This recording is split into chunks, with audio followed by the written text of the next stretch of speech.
all sincerity and praise to Jesus Christ. Sabihin natin, Lord, ano man yung pinagdadaanan mo, sabihin mo, alalahanin mo ako, Diyos. Alalahanin mo ako, Diyos. Hallelujah. Come on, alalahanin mo ako, Diyos. Alalahanin mo ako, Diyos. Sino nangangailangan ng kalakasan ngayong umaga, mga kapatid? Sino nangangailangan ng pagbisita ng ating Panginoon? Sino nangangailangan ng presensya ng Diyos? Alalahanin tayo ng Panginoon. Hallelujah. Nakakatuwa, mga kapatid, kahit ang ulan sumasabi sa pagpupuri sa ating Panginoon. Kahit ang ulan ay willing magpuri sa Diyos, mga kapatid. Willing ibigay ng ulan yung kanyang papuri sa ating Panginoon. And naalala ko yung sinabi ng Panginoon doon sa Luke chapter 21.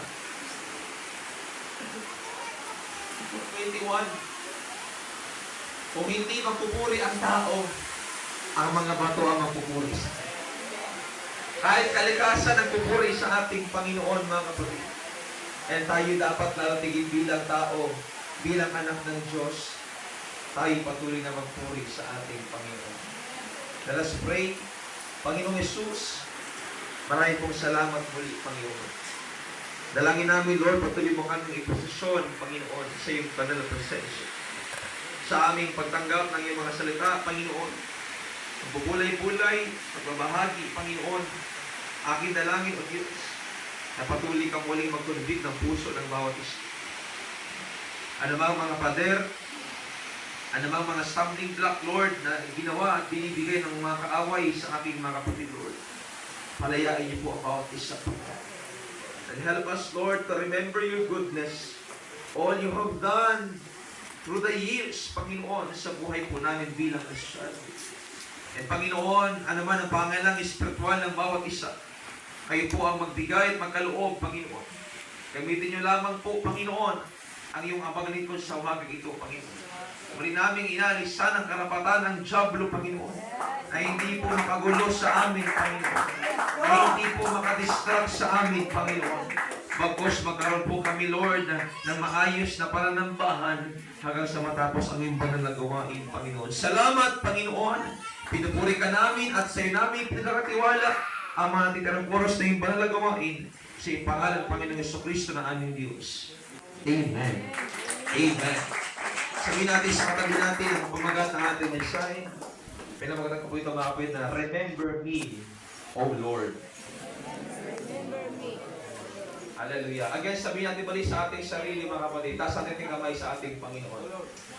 Panginoon, alalahanin mo. Panginoon, alalahanin mo. Hallelujah. Again, Panginoon, alalahanin mo ako, Diyos.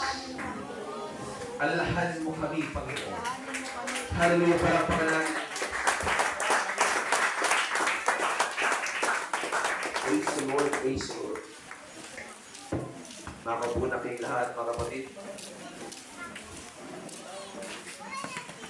Remember me, O Lord.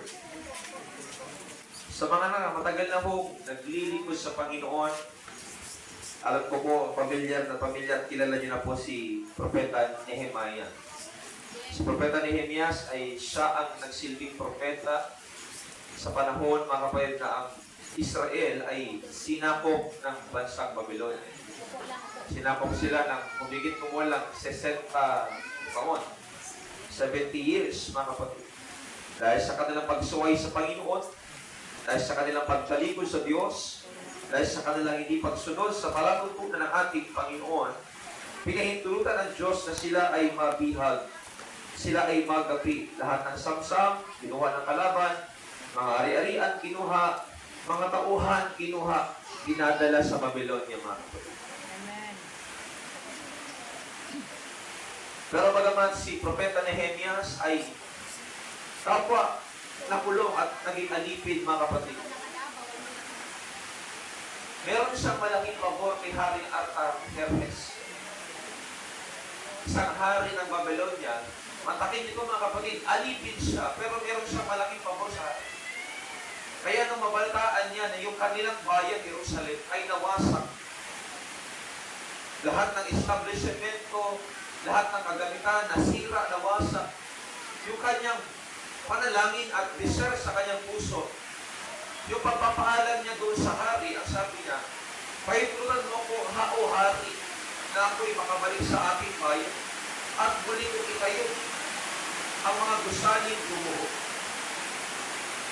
Grabe yung pabor sa kanya, mga kapatid, na hari, to the point na pinayagan siya.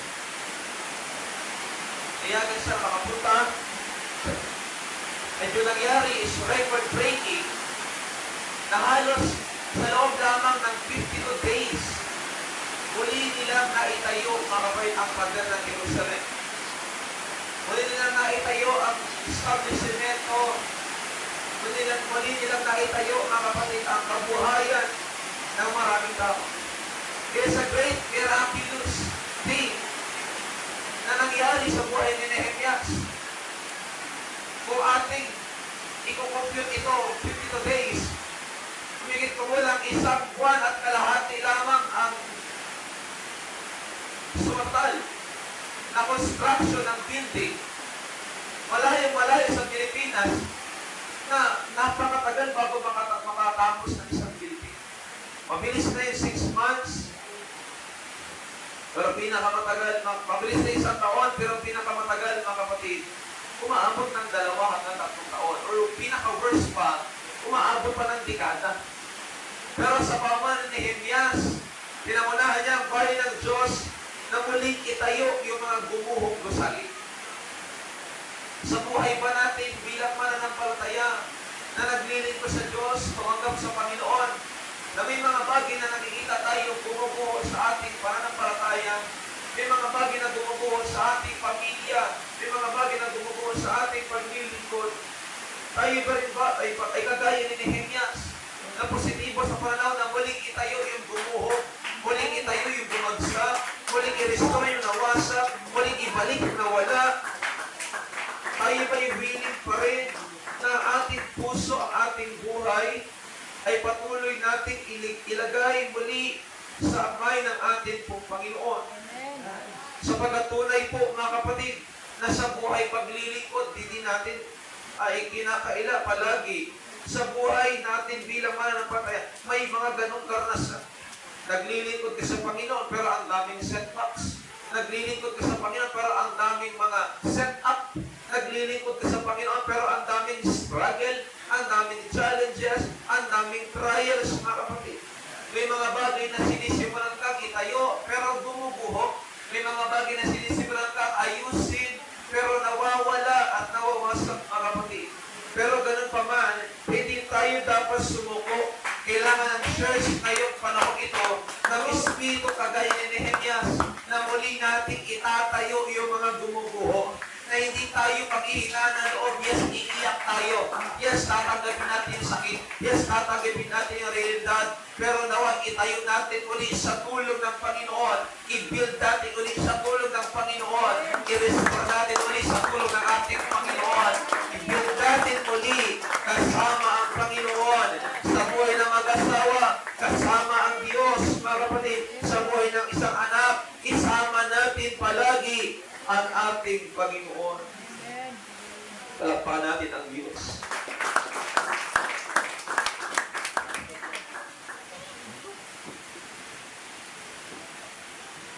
Praise the Lord.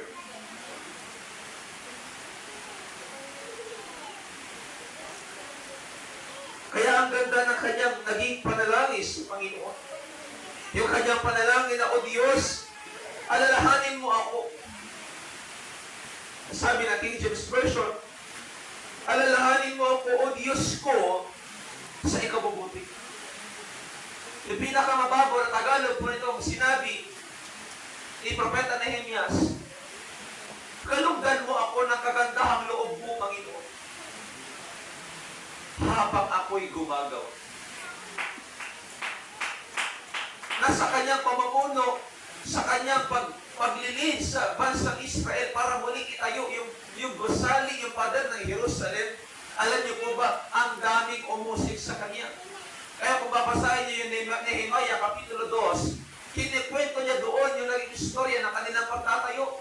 Ang sabi niya doon, mga kapatid, sa Nehemiah Kapitulo 2, habang nagtatayo kami ng gusali, dumating si Sanballat, si Tobia at Geshem para kami guluhin. Ang sinasabi nila sa amin, wala nang mangyayari ang bagay na ito. Wala nang mapapala ang bagay na ito. Pinapahina ng 3 taong ito yung kanyang bayan. Kasama si Nehemias, inuusig sila. Pinipigilan silang gumawa ng ang bagay na palugod-lugod sa Panginoon. Pinipigilan sila, mga kapatid, na mag-step up doon sa comfort zone. Pinipigilan silang, mga kapatid, ibigay yung kanilang the best sa Diyos. Amen. Mga nanay, tatay, mayroon din ba po bang pumipigil sa inyo? Mga kabataan, meron bang mga pumipigil sa inyo para hindi nyo magawa ang katwiran ng Diyos? You have an authority, you've got that power mula sa Panginoong Jesus. Meron tayong Holy Ghost, meron tayong authority galing sa Panginoon na hindi kaya ng kaaway. At wala mismo ang kaaway. Kaya nga, lagi natin sinasabi sa church, kung meron mang mas powerful dito, hindi si Satanas yun. Kung meron mang mas powerful dito, hindi yung job na yun. Amen. Kung meron mang mas powerful dito, yes, ang Panginoon, kasama tayo mga anak ng Diyos. Kaya kahit may mga pumipigil sa ating paglilingkod, nagsisimula kang tumayo, nagsisimula kang mag-build, nagsisimula kang, hallelujah, lumagay sa isang bagay na gusto ng Panginoon, yet may mga gumugulo, yet may mga gumuguho, hindi tayo dapat sumuko. Naalala ko ang buhay ni Nanay Enriqueta.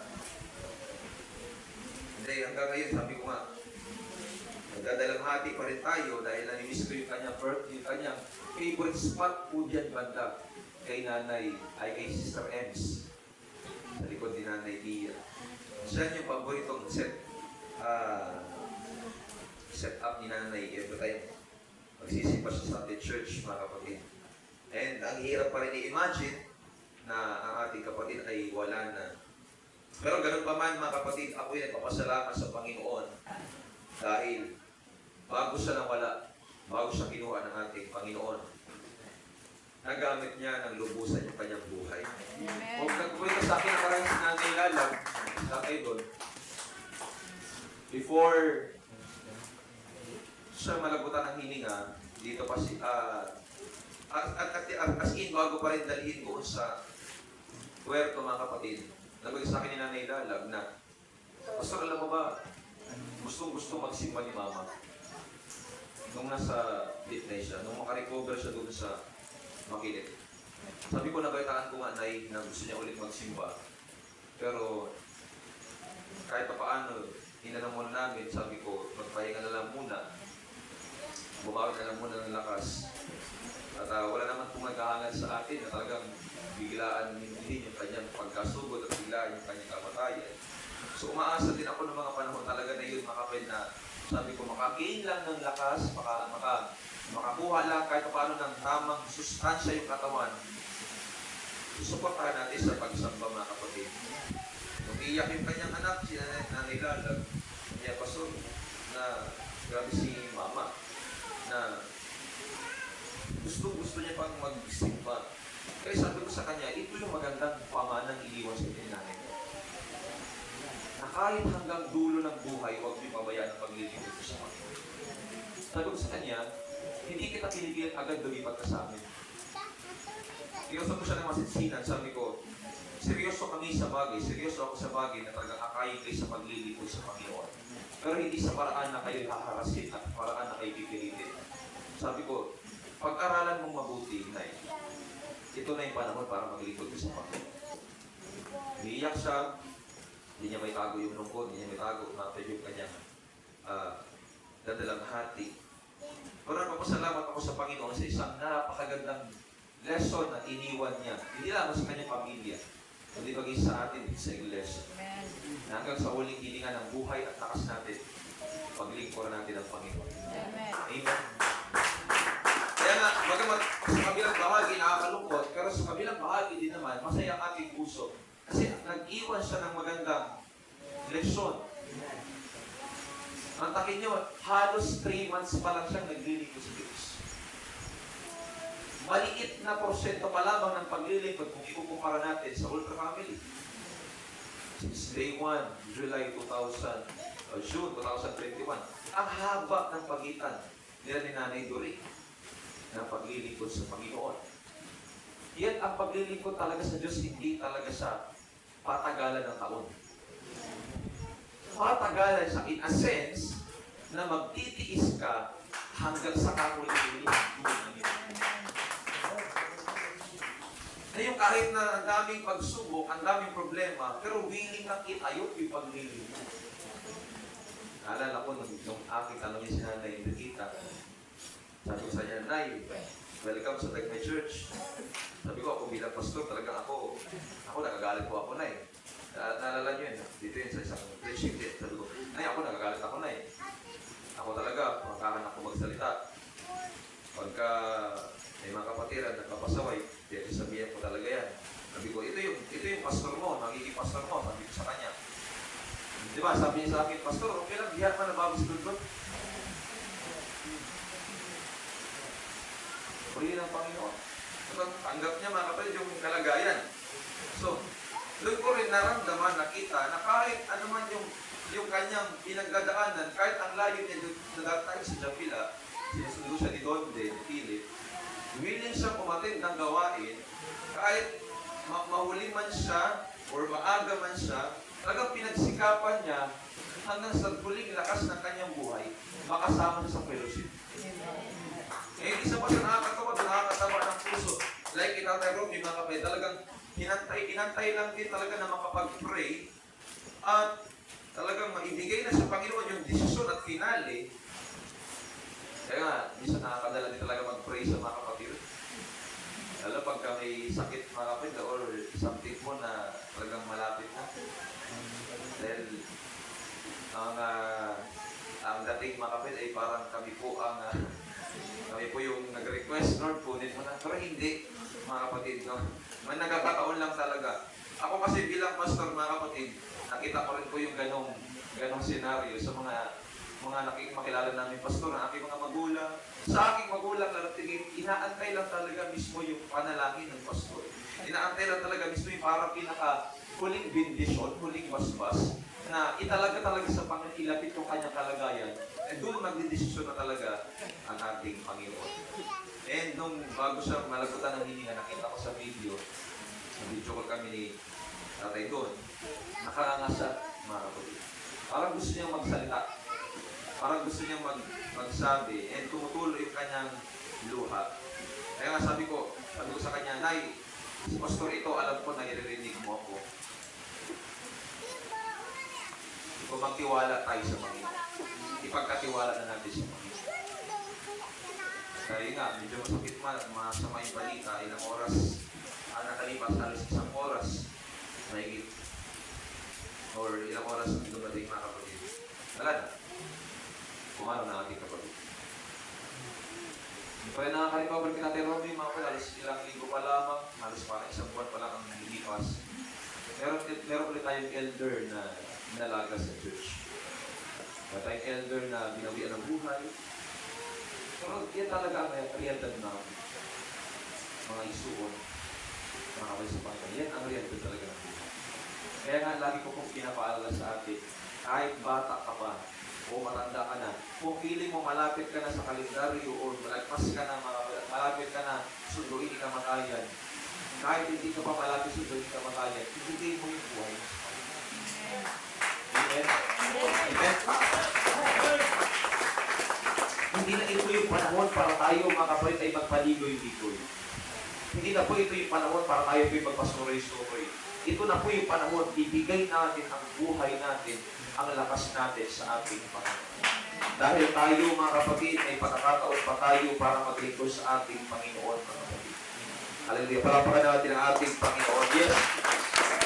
Salamat sa kanilang buhay, Panginoon. Hallelujah. Sa panalangin ni Nehemiah, na kanyang sinabi sa ating Panginoon, after ng lahat ng ginawa ng Diyos sa kanyang buhay, nandun yung kanyang panalangin, pagnanais, Panginoon, alalahanin mo pa rin ako. Nasaksihan niya sa kanyang buhay pananampalataya, sa kanyang buhay pamumuno, yung ginagawa ng Diyos at yung ginawa ng Panginoon na kanyang nasaksihan.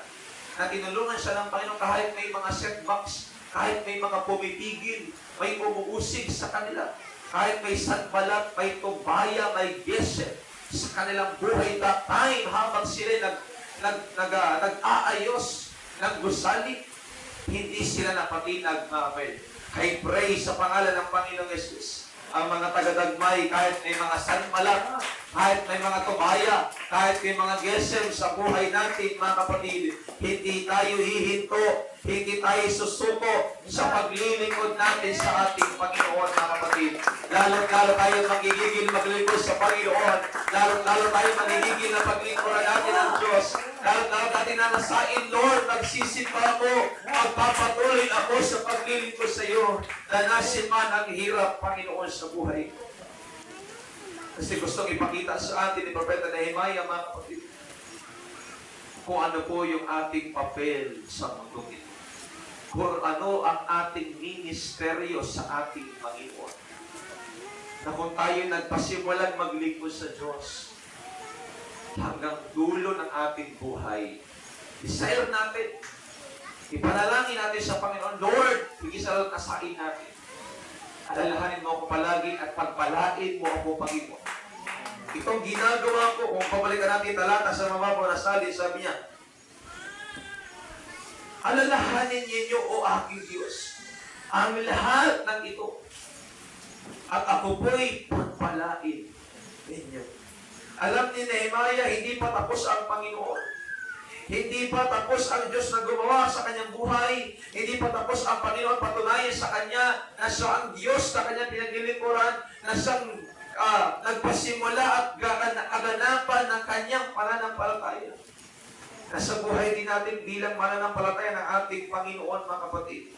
Tayo po'y pinapaalalahan ng ating Panginoon, mga kapatid, na tayo po ay patuloy na magtiwala sa ating Panginoon.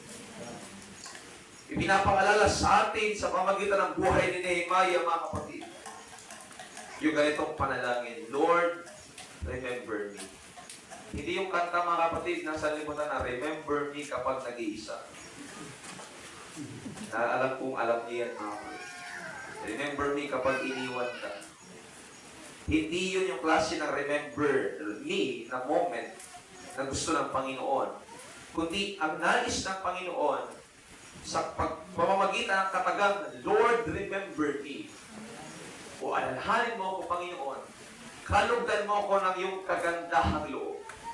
Bakit? Kasi para kay Nehemiah, nagawa ko yung bagay na ito, Lord, hindi sa lakas ko, hindi sa galing ko, hindi sa talento na meron ako, kundi sa pamamagitan ng biyaya mo.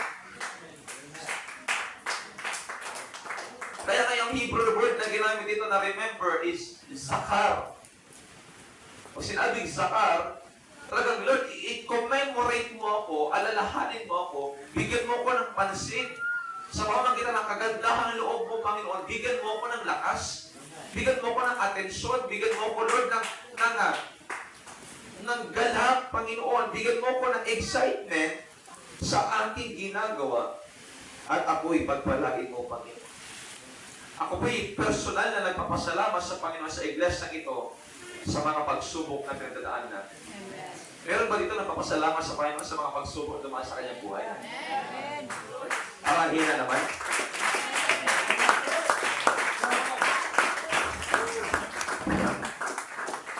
Hanggang mga kapatid, meron ba nagpapasalamat sa lugar na ito mula sa iyong people, mula sa mga nanay, mula sa mga tatay? Meron ba nagpapasalamat sa Panginoon sa lahat ng ginawa ng Diyos, sa lahat na nangyari?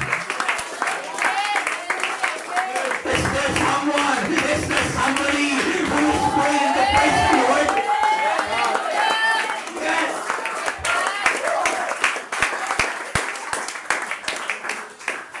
Kung hindi mo na-appreciate yung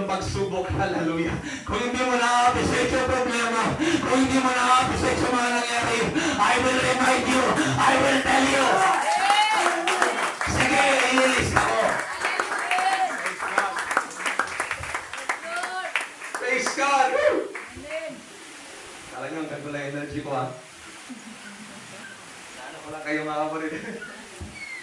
Kinakansya ko lang po kayo. Praise God.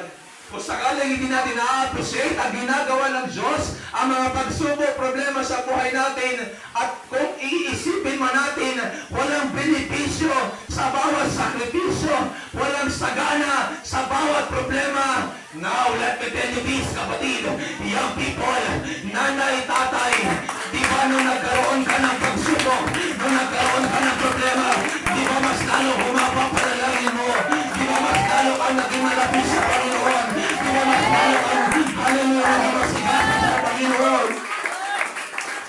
Yes, God. Di ba, nung sinubok tayo, nung nagkaroon ng problema, natutunan natin mag-ayuno na ay. Di ba, natutunan natin, tinuruan tayo ng Diyos, pumunta sa simbahan at hindi schedule.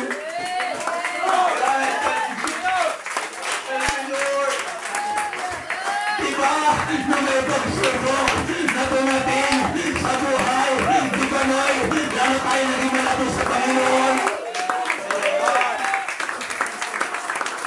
Come on, there's someone. Praise the Lord.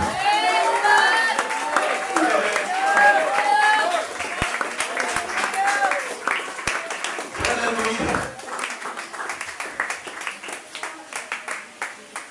This is a reminder, mga kapatid. Sa pamagitan ng bagay na ito, i-honor at hanapin natin ang Panginoon. Nararamdaman ko yung sinasabi ni Nehemiah, Lord, alalahanin mo ako sa ginagawa kong ito. At ako'y pagpalain mo. Amen. Kasi para sa Kanya, Lord, ayaw ko matabunan ako ng mga narating ko sa buhay. Ayaw ko matabunan ako, Lord, ng mga pagpapala lamang sa buhay. Ayaw ko matabunan ako, Panginoon, ng mga magandang bagay sa buhay ko. Habang ginagawa ko ito, Panginoon, alalahanin mo ako, samahan mo ako. Habang binubuo ko ito, habang tinataboy ko yung Panginoon ito, samahan mo ako, tulungan mo ako.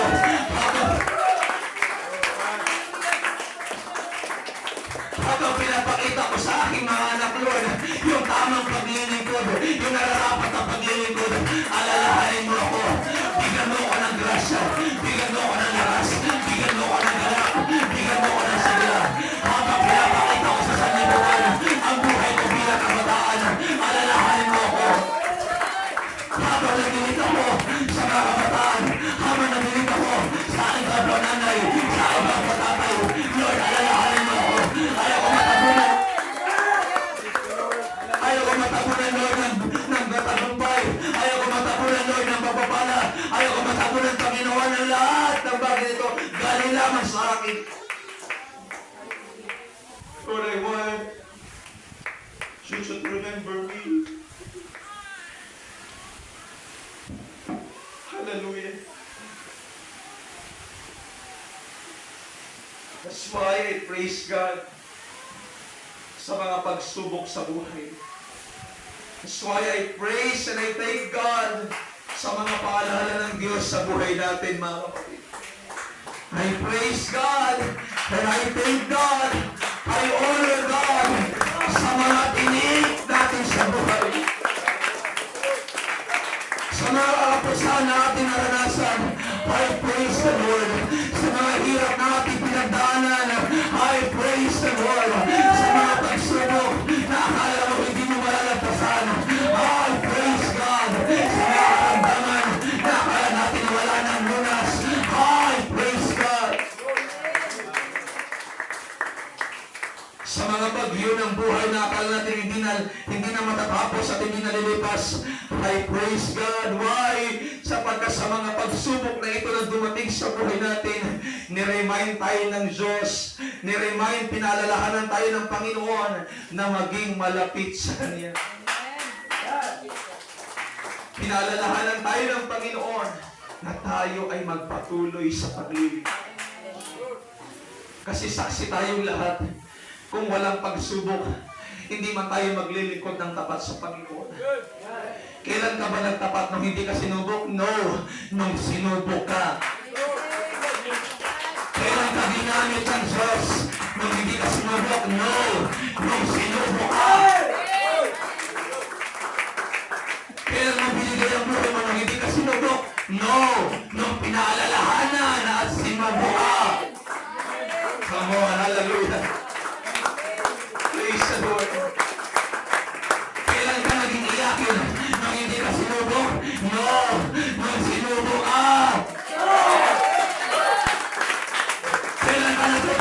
susunog na matagal. Kailangan natin itong umiyak na matagal. Nung hindi ka sinubo, no! Nung sinubo ka!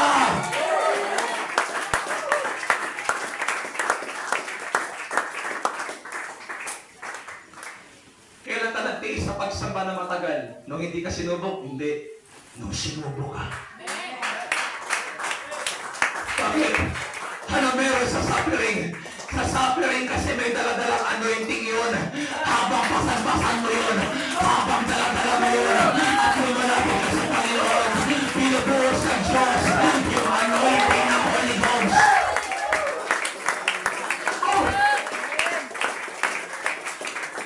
Habang daladala mo yun. Kahit basag, kahit basak, kahit bagag. Yan, daladala mo yun sa harapan ng Diyos. Yung anointing nasa suffering.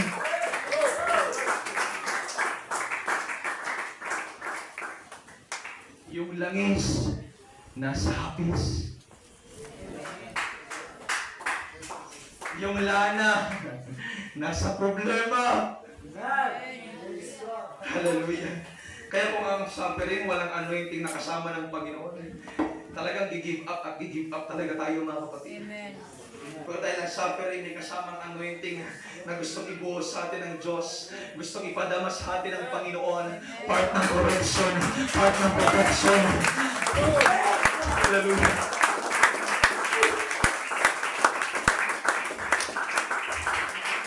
And kapag naranasan natin yung bagay na yun, doon na tayo nagkakaroon ng desire, Lord, hindi ko pala kayo mabuhay kung wala ka. Lord, hindi ko pala kaya dumisas sa gawain kung wala ka. Lord, hindi ko pala kaya mabuhay kung wala ang presensya mo. Naramdaman niya nga ba, trabaho lang tayo ng trabaho. Busy tayo sa pag-aaral, busy tayo sa maraming bagay.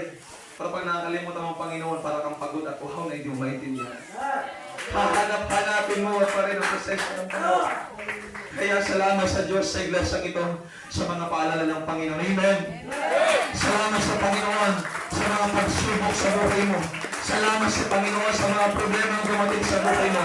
Dito ka tumatag, dito ka tumibay, dito ka lalo umago, dito ka lumakas, dito ka naging malapit sa Panginoon. Dahil sa mga bagay na yun. Dito ka ginamit ng Diyos. Dito yung napakita ang kanyang kapangyarihan sa buhay mo. Again, it is a reminder for all of us na lalong maging malapit sa ating Panginoon in spite ng lahat. Blessing man and suffering. Persecution man. Abandonment man. Stress or burnout man. Salamat sa Panginoon sa mga reminder na yun. Mga nanay, naalala niyo po ba nung nag-schedule kayo nakaraang linggo ng prayer and fasting? Naalala niyo po ba nung nakaraan nagplano po kayo ng pag-aayuno? Sige, mag-email ako kayo. Naalala niyo po ba nung kayo po, hallelujah ko Jesus, naalala niyo po ba nung tayo na nagplano kayo magbasa na ng Biblia? Talaga daw. Hallelujah. Patawa yung mga nanay, basta may sablay ako na eh. Nobody's perfect, mga kapatid. Naalala niyo po ba nung nag-meeting, di abansi kayo? Hindi. Nung nag-meeting kayo nakaraan, na ang sabi po ninyo, kailangan na natin magbasa ng Biblia. Kailangan na natin manalangin. Maaaring sinama sa plano, kailangan natin umayong. Naalala niyo po ba yun? Ano yung nabanggit po ninyong rason? Eka ninyo, wika ho ninyo, ramdam ninyo yung spiritual dryness. Amen. Ramdam nyo parang wala kayong interes. Ramdam nyo parang wala kayong gana. Ramdam nyo parang wala kayong galak. Amen? So, sorry, nagplano kayo pero hindi talaga sa inyo galing yun. Galing sa Diyos. Sorry po, kung kayo man yung nag-usap, kung kayo man yung nagplano, it is God who reminds us, yung Diyos yun, na nagsasabi sa inyo. Yung Diyos yun. Yun ang sasabi sa inyo, anak, ibalik niyo yung dati. Mga nanay, sa ibang mga nanay siguro, kasabihin nila, ano ba yan, pastor? Parang bagong tungkulin naman. Ano ba yan, pastor? Parang bagong hamon naman. Hindi yung bago. Binabalik at pinapalahalan kasi yun yung original. Walang bago. Walang bago. Siguro di-reveal, pero hindi something bago, binabalik lang tayo ng Panginoon sa original. Nagawain natin sa original. Natungkulin natin sa original. Nagampanin natin bilang mananampalataya. So kahit kayo po yung nagplano, kahit kayo po yung nagsagawa, kahit kayo po yung gumawa, mga kabel, it is the Lord who reminds us. Anak, malapit kayo sa akin. Anak, bumalik kayo sa akin. Anak, ibalitin niyo ang inyong unang pag-ibig sa akin. It is God who reminds us to remember our first love. Amen? Amen. Para ipaalala sa atin, ano ba ang buhay natin? Yun ay ang paglingkuran at pagtiwalaan ang Panginoon. Amen. Hallelujah. Hallelujah! Sa ating mga kapatiran, kung mayroon mang binibigay na revelation ng Panginoon, every time may preaching, every time makikinig tayo sa salita ng ating Panginoon, it is not mine, mga kapatid. It is not myself. Ang Panginoon po ang nagbibigay sa atin ng paalala. Ang Panginoon po ang nagtatakda ng lahat sa buhay po natin. Lalo na kung sa ating pong paglago, lalo na kung sa ating personal na paglago, pananampalataya, it is the Lord who reminds us, mga kapatid, para magpatuloy at manatili tayo Amen. sa ating Panginoon. Nais siya lamang ipaalala sa atin kung ano yung ating dapat maging gawi, ano yung ating dapat maging ugali, ano yung ating dapat maging karakter. Alalahanin mo ako, Panginoon. Amen. Dumating man po yung pagkakataon, lumago ang negosyo. Dumating man po yung pagkakataon, nakapagtapos ng pag-aaral ang mga anak, naabot na yung mga pangarap nila sa buhay. Huwag na huwag niyong kalilimutan ipanalangin sa Panginoon, Lord, remember me. Kasi baka nawawala na ako, Panginoon. Kasi baka nalulunod na ako, Lord, ng aking mga kinikita. Baka mas nawawala ko lang. Gustusin yung pagtais ko, Lord. Kasi sa iyong gawain, Panginoon. Baka yung aking pangangailangan, Panginoon, para sa iyong banal na gawain ay aking nagagamit, Panginoon. Ay akin po nabibigay, Panginoon, sa ibang bagay. Amen. Hallelujah. We declare blessing sa church na ito. Pinag-ipay natin ang bawat kapatiran, every time may cottage prayer, Lord, i-bless mo yung pamilyang ito, i-bless mo yung mag-asawang ito, yung finances nila, yung kanila pong trabaho, yung kanilang pinagkakitaan, yung mga kamalig nila, Lord, apawan mo, siksik, liglig, at umaapaw. That's the content of our prayer. Pero sa kabila ng mga bagay na yun, mga kapatid, huwag din nating kalilimutan bilang tayo mga tao, mga kapatid, huwag tayo makalimot sa ating Panginoon. Amen. Patuloy tayong maglingkod at magtiwala, maging mabuting katiwala ng ating pong Panginoon, mga kapatid.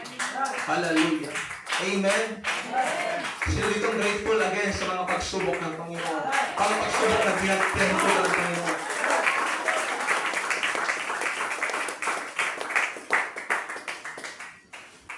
Church, again, not to declare. Not to declare, mapit. Pero doon natin sa realidad ng buhay. Kung sakali man, tayo naman ang sumunod na makaranas ng nararanasan ng Sortella family. Kasama ko, public service announcement. Sambahin pa rin natin ang Panginoon. Amen. Panglingkuran pa rin natin ang Panginoon. Nabagit kagabi sa akin ang ating kapatid. Pastor, hindi ko alam kung makakapagsimba kami.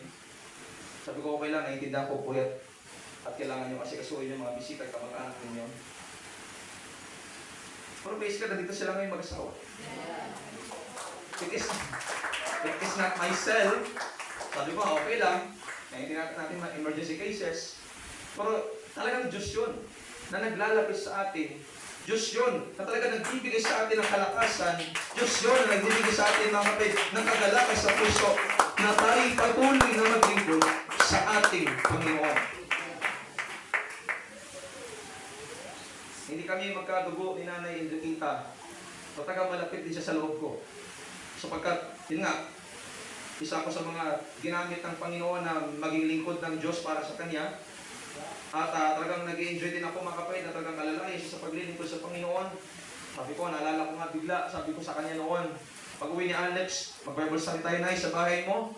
Mag-Kaddish prayer tayo dahil alam ko, sabik na sabik ka magkaroon ng gawain dahil nakagraduate ang anak mo. Pero talagang iba ang plano ng Panginoon sa paraan natin bilang tao. Talagang hanggang doon na lamang mapit. Pero ganun pa man, yung isang bagay na ipinapapasalamat natin sa Panginoon, pinaalalahanan niya ako. Ipinaalala niya sa akin mismo na sa pamagitan ng kanyang buhay, pinaalala niya sa akin na ang buhay ng tao, lalo tigit ko naglilingkod sa Panginoon, hindi masasayang. At alam ko, hindi patapos ang Panginoon sa kanyang buhay. Amen. Lalo tigit sa kanyang pamilya. Naniniwala tayo mga kapatid. Hallelujah. Mula noong unang gabi, I'm so blessed sa biyaya ng ating Panginoon na may mga tao sa lugar na nandiyan pila, nakikinig. May mga tao, alam natin, uhaw sa salita ng Panginoon. May mga tao nga, makikita mo na lang bigla, magpupunas ng mata. May mga taong tatango, may mga taong tititig sa iyo ng matagal dahil maaring interesado sa pinakikinggan, mga kapatid. But it is the Lord who reminds them. Yung Diyos na nagbibigay sa kanila ng paalala. Yung Diyos na nagbibigay sa kanila ng paanyaya. Kaya sabi ko sa isang kapatid natin doon sa lugar ng Japila, sabi ko, alam ko na yung kamatayan ni Nanay Enriqueta, gagamitin to ng Diyos para yung matagal ng panalangin sa Japila, mangyari at mangyari. Sa rin yung ating kausap ko ng gabi niya. Usap kami ng isang gabi, mga pinag-usapan kami mga personal na bagay. Sabi ko, ang kalooban ng Panginoon ang mangyari. Pero kung ito yung katuparan ng Diyos para sa lugar na yon, sino tayo para tumanggi mga kapatid? Amen. Amen. Prayer natin sa Panginoon yun. Amen. Amen. Naalala ko mga pwede mga prayer tayo sa buhay, di ba na, Lord, gamitin mo ako, Panginoon. Hallelujah. Amen. Naman, so, naalala mo na naman? Lord, Pastor, Lord, gamitin mo ang buhay ko, Pastor, Panginoon. Lord, talaga tayo, Lord. Saan mo ko dalhin, Panginoon? Handa na ang buhay ko, Panginoon.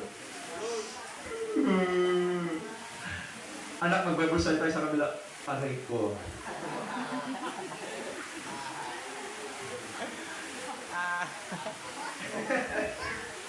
Nung dinala na doon, nung ginamit na doon, ayaw na. Sa'yo sa katabi mo, hindi ikaw yun. Hindi ikaw yun. Maybe sa ibang bansa, no, kasi gaging perfect ang nagmay. Talaga tayo. Please, katrapan din ang Panginoon.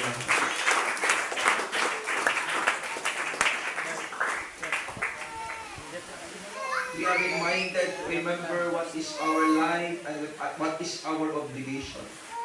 Tayo pinaalalahanan sa ng Panginoon, ano ba ang buhay natin? Ano ba ang tindig natin? Ano ba ang atin pong ministry sa Panginoon? Ito ay ang pagtiwalaan, sampalatayanan, paglilingkuran ng Panginoon habang tayo po ay nabubuhay, mga kapatid. At ating alalahanin ang lahat ng kanyang ginawa sa buhay po natin, mga kapatid. No, ang mga Israelita po ay nakatawid na ng ilog ng Jordan. Sabi ng Joshua chapter 6, sabi ng Panginoon sa kanila, Joshua, pumili ka ng 12 tao na representative ng 12 tribo lahi ni Jacob or 12 tribes of Jacob. Sabi niya, yung 12 lalaki kumuha ng 12 batong mula doon sa ilog ng Jordan at gamitin niyo ito bilang memorial stone. Gumawa kayo ng altar para pasalamatan niyo ako at bigyan niyo ako ng pagsamba, ang sabi sa kanila ng Panginoon. So yung ilog ng Jordan, kung ating mapapansin niyo at maalala, yun yung ilog mapit na ang hirap nilang tawirin. Pero dahil nagdimala ang Diyos, tumigil yung pag-agos at natuyo yung ilog, nakatawid sila. At sabi ng Panginoon sa kanila, doon sa pinagtawiran ninyo, kumuha kayo ng piraso ng mga bato at gamitin ninyo bilang pag-alaala sa akin, bilang altar upang sumamba kayo sa akin. Hallelujah. Kaya yung panawagan na yun ng Panginoon sa kanila mga kapatid, ay meron pong malaking mensahe sa buhay po natin. na ating lingunin yung kabutihan ginawa ng Diyos. Ating alalahanin yung mga bagay na ginawa ng Panginoon sa ating buhay. Alam ko na hindi mo makakalimutan ng September 1, 2024. Yan yung araw na na-disgrasya ka. Kay Jason, July 1, 2024, alam kong hindi mo makakalimutan yan. Pero kahit masakit yung naalala niyo doon, maaari ayaw niyo nang isipin, gusto niyo nang kalimutan, gusto niyo nang ibaon sa limot, pero may piraso doon na pwede kayong makuha. May piraso doon na kapag alam ko, pag naaalala niyo yun, naiiyak kayo at namamangha kayo sa kabutihan ng Panginoon. So, hindi lamang yung sakit ang ating dapat maalala, hindi lamang yung nangyari, yung magandang naidulot nun sa ating buhay. Dahil merong itinuro ang Panginoon sa buhay natin, sa buhay ninyo, mga kapatid sa Panginoon. Hallelujah. Sapagkat sa buhay natin, laging may itinuturo ang ating Panginoon. Amen. At hindi niya tayo pinababayaan, mga kapatid. Amen. Ako nagpapasalamat sa Panginoon. Sabi ko nga, si Tatay Romy namatay, at si Nanay Enriqueta namatay sa iglesia ito. Kasama natin sila naglingkod sa ating Panginoon. At nag-iwan sila ng magandang paalala. Hindi hadlang ang karamdaman para paglingkuran ng Diyos. Amen. Maalala niyo si Tatay Romy, di ba? Yung kanyang kaliwang binti, may sugat, hindi makakita yung kanyang mata, pero naglalakad papunta ng church. I remember, ang aga niya pa. Sabi mo sa katabi mo, mahiya ka naman. Kay Tatay Romy. Mahiya naman tayo kay Tipunto Romy. Amen. Amen. Kay Tipunto Tatay Romy. Hallelujah. Although hindi tayo nakikita Tatay Romy, patay na siya. Amen. Amen. Pero di ba ang lungkot naman, tayo ang ganda pa ng ating kita ng ating mata. Ang ganda ng ating lakad, ang liksi pa nating gumalaw, kumilos. Ang lapit pa ng bahay sa church.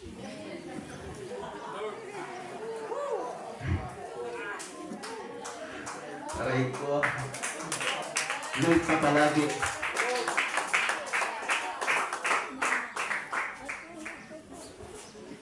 Pinapaliguan pa yun ni Brother Jeff. Natatandaan ko yun kung pupunta ako dito. Minuto na lang yan. Minsan nga nauuna pa yun sa akin. Minsan na may pagkakataon naman, minuto lang, gayud lang. Kita ko na yun, hindi na lang tungkol din. Naalala yun ni Brother Jeff.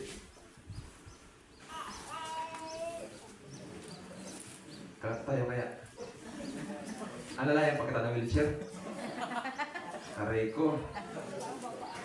O, hindi natin antayin, alala tayo ng wheelchair mga wala. Sino yung Enriqueta rin? Mapapasin niyo po yung kanyang lakad, kung hindi niyo mapapasin yung kanyang lakad. Medyo hindi pantay. Hindi tabingin yung kanyang paglakad. 68. Matanda na rin naman. Pero talagang nag-ano pa. Willing pa umaten. Hindi si Nanay Imelda kasi talagang medyo may iniinda na rin siya katawan kaya hindi natin madalas nakakasama sa gawain ng Panginoon mga kapatid. Tapos may iniindang sakit sa loob at may iniindang sa mga loob. Sa mga anak, hindi naman sa atin yun, sa mga anak yun. Kasi nga nalulungkot din tayo sa pagkagilisan. Kasi talapanin ng tangan.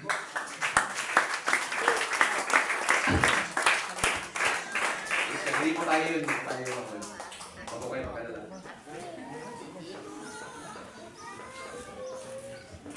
Kasi nanakalungkot din sa pagkagilisan. Wala siyang suporta sa kanyang mga anak. Ano yun, mga kapatid? Kahit yung kanyang partner, hindi niya rin maasahan. Kaya yung people, kung hahanap kayo ng partner, hindi lamang dapat Kristiyano. Siya si Pres. Di ba, Pres? Huwag kayong hanap lang ng Kristiyano. Kasi hindi lahat ng Kristiyano may relasyon sa Panginoon. Piliin niyo mga kapatid yung talagang mas ahead sa inyong paglilingkod. Yung willing kayo igay, willing kayong alalayan. Hindi kayo hihilain, kayo yung hihilain yes. Palapit sa Panginoon. Amen. Especially mga babae, piliin niyo yung mga lalaki, yung mga gentlemen natin. Kung may mga darating man yung panahon, magpaalam sa inyong bahay, hihingi ng sitaw. Ay hindi. Aakyat ng ligaw kahit wala kayong hagdanan. Piliin nyo mga kapatid, yung taong makakatulong sa inyo. And especially sa right timing ng ating Panginoon. Hindi agad bukas ha. Sa right timing. Mararamdaman niyo naman yung pag-right time ng mga kapatid. Amen? Amen. Praise God.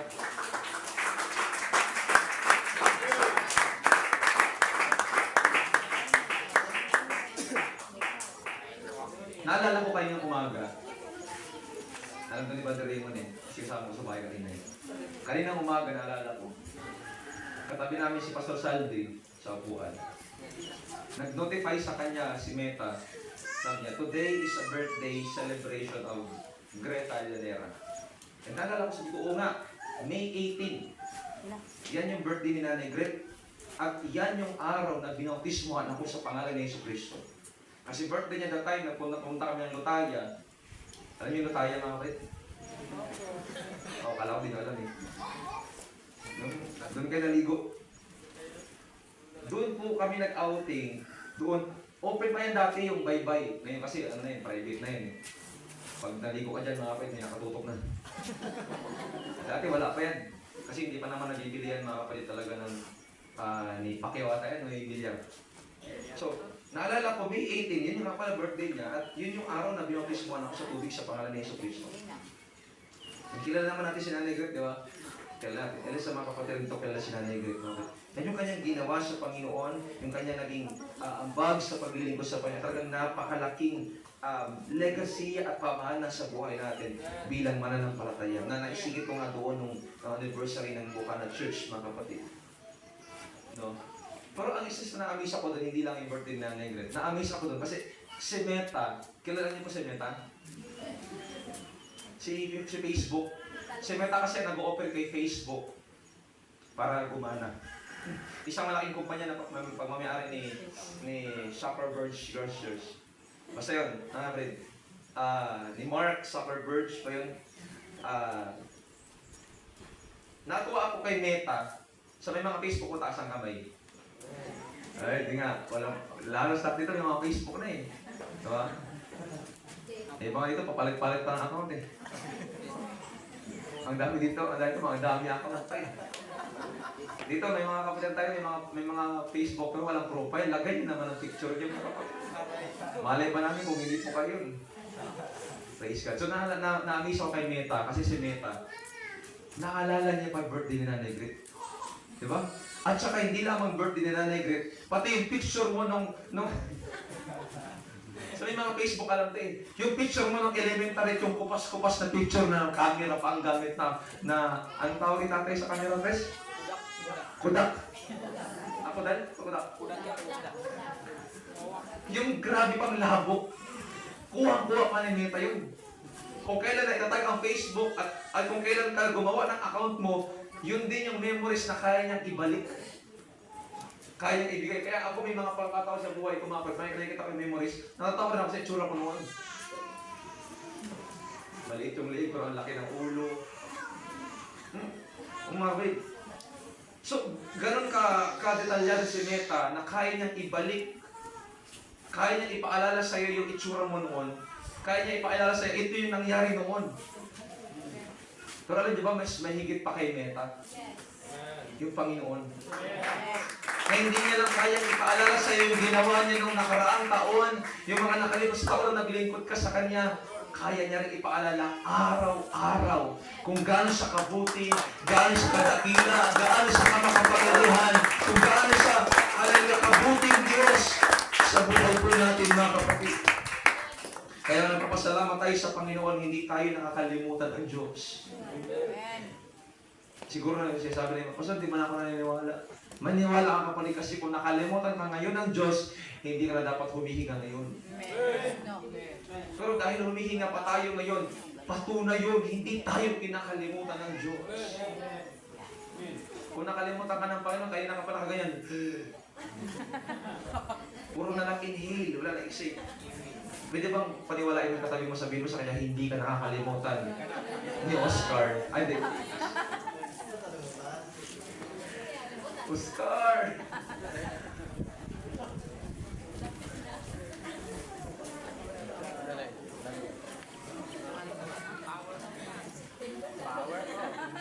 may ginay. Please, kapalapanin ng Panginoon namin. Pinapakawa lang po kayo. Hallelujah. Pinapaalala sa atin palagi ng Panginoon yung kanyang kabutihan. At ito mismo yung kanyang sulat sa atin sa aklat ng 67:8 ng Mateo. Sabi ng salita ng ating Panginoon sa awit chapter 77 verse 11, kaya't aking babalikang gunitain ang ginawa, ang maraming ginawa mong tunay na kahanga-hanga. Amen? Yun yung sinasabi ng mga awit na aking babalikan at gugunitain ang inyong mga ginawa. Ang maraming ginawa. Kaya alam ko, mapapatunayan mo sa buhay mo, kapatid, hindi lang basta gumawa ang Diyos, marami siyang ginawa.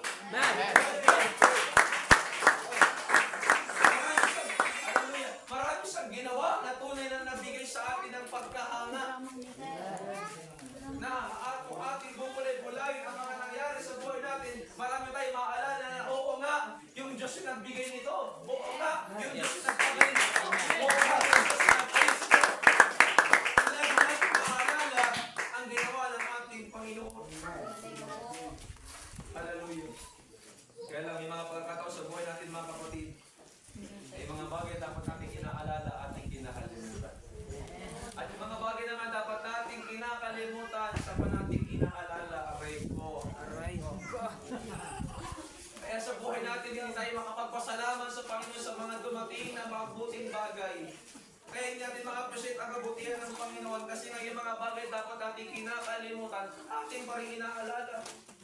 At yung dapat namang inaalala, atin yung kinakalimutan. Hallelujah. Pero ang ganda na sinasabi sa tanang Panginoon, aking babalikan, gugunitain ang iyong mga ginawa. Ang maraming ginawa mong tunay na kahanga-hanga. Kaya mga kapatid, yung panalangin ni Nehemiah, alalahanin mo ako, Panginoon. Hindi po yung prayer na para bang sinasabi niya na ang Diyos nakakalimot. Hindi nakakalimot ang Diyos. Hindi pa nagpapabaya ang Panginoon.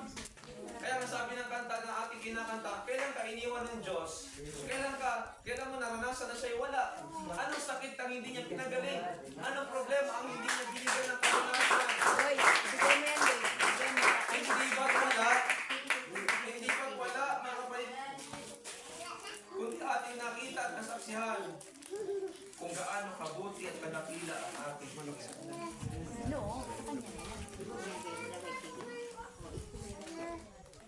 Hallelujah. Again, hindi tayo nakalimot ang Diyos kay Nehemiah, kundi yung panalangin niya na yun sa Diyos, mga kapatid, panalangin niya rin yun para sa kanyang sarili. Pinapaalala niya sa kanyang sarili na hindi ka dapat matakot, bagkos aalalahanin ka ng Diyos. Papagdubayan at sasamahan ka ng ating Panginoon. Now, hindi man tayo mga kapatid nasa kalagayan na yun na nilatatay doon, na naipiyan na namatayan, pero may mga pagkakataon sa buhay natin na tayo sinusubok, tayo nagkakaproblema, tayo mga kapatid ay nahihirapan, at para nasa punto tayo ng buhay natin na para na rin tayo namatayan kasi grabe ang lungkot, grabe ang dalamhati, grabe ang sakit, grabe ang hirap, pero nais kang Panginoon ipaalala sa atin, alalahanin palagi natin ang kabutihan ng Diyos sa ating buhay. Ating ipapray lagi sa Panginoon, Lord, remember me kapag nag-iisa. Remember me kapag iniwan ako ng iba. Hallelujah. Ito basta. Remember ko ngayon mga kapatid. Remember me. Kaya kantayin pag dito sa pulpit eh. Kung sa iyo mga kapatid, remember me sa mga pagkakataon na ako po, Panginoon, ay nahihirapan. Prayer ko na yun, mga kapatid, ay prayer ko niya ng pagtitiwala sa Panginoon. Lord, ano man ang kalagayan ko sa buhay, alalahanin mo ako pala. Naalala ko yung pinako na katabi ng Panginoong Jesus. Ang sabi niya, nang naghihirap siya, malapit na rin siya mamatay, sabi niya, alalahanin mo ako, O Jesus, sa iyong paraiso. Ano sabi sa kanya ng Panginoon, mga kapatid? Hindi.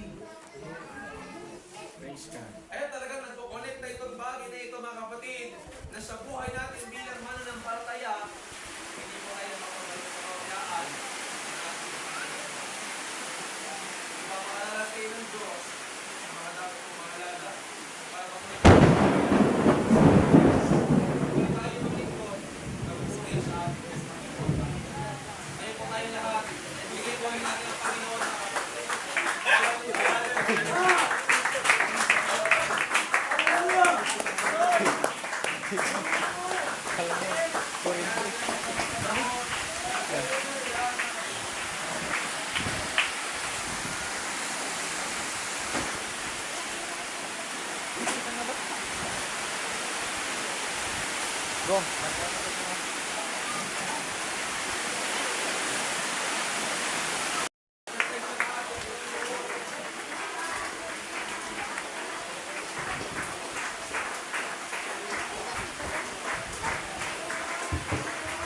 praise God. Sige lang mga kapatid.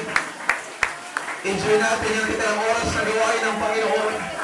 Kung natin isipin yung ulan, natin isipin yung bagyo, sama ng panahon mga kapatid.